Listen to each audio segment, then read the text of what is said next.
Weather Aid certified San Diego's most accurate forecast. This is 10 News Pinpoint Weather. Sponsored by Dodge. Visit Dodge.com or your local dealer today. 10 News Pinpoint meteorologist Craig Herrera tracking all that heat. I certainly would not want to run in this weather. Yeah, no, especially if you're at the tail end of that, you know, Yes. 4 hours into it. Ooh, that's going to be tough. Yeah, so lots of water today, obviously tomorrow. No matter what you're doing, along the coast it's a little cool, but county-wide, boy, it's a lot of heat. And boy, do we have a spread in our temperatures. We'll start off at the coast right now, looking at the San Diego County Fair sky cam. A little bit of haze off here. Off along the coast, we've been mostly in the upper 60s and low 70s. A good sea breeze coming through. From the downtown sky cam, nice and clear as we look off to the south and southwest. 72 at Lindbergh. In fact, highs at Lindbergh mostly in the mid 70s. No records today. We were close, but no records. Here's what we have temperature-wise. 110 Borrego Springs, 106 Ocotillo Wells. We're still sitting in the 80s and even 90s in some of the higher elevations. You come down lower, 86 in Poway, 68 in Chula Vista, so quite a spread. Look at that, 66 in La Jolla. What's happening is we've got a pretty good sea breeze coming on through.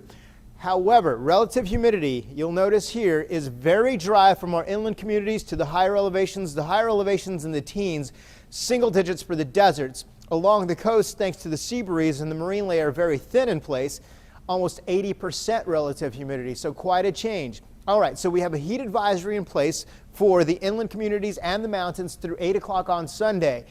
Going over to the east, excessive heat warnings through tomorrow at 8 p.m. for temperatures at 110 to 115. Here's what I'm talking about as far as the flow coming on in.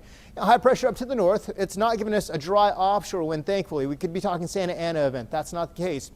We do have a warm, dry breeze in place, though, for most of the county. Here's where we go. The big wide perspective. There's a little system right there, right just off of the coast of San Francisco. That gives us a counterclockwise rotation, gives us a good sea breeze, and it stays right at the coast. So during the morning hours, we have the fog along the coast, temperatures in the 60s and 70s. You lose that sea breeze, though. You come in 15 miles in, we jump another 10 degrees. You get to the higher elevations, another 15 to 20. So that's another reason our microclimates are in full effect. Gradual cooling starts on Tuesday. Pretty hot through Monday. We come down a couple degrees each day, but nothing real noticeable. Wave heights about 3 feet or so, and water temperature about mid 60s, mid to upper 60s. Your highs tomorrow coming back up, or after we get through our overnight lows into the 60s. Yeah, not too cold, right? Highs tomorrow coming back into the coast, right about 67, 68 or so. A couple of the warmer spots closer to 70. Notice we cool off a few degrees each day. The coast doesn't change a whole lot. You'll notice it inland. 88 tomorrow, 86 on Monday, so still pretty warm.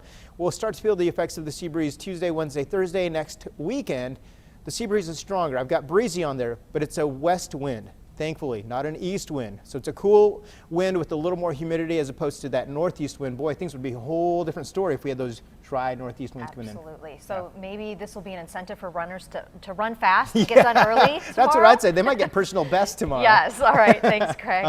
The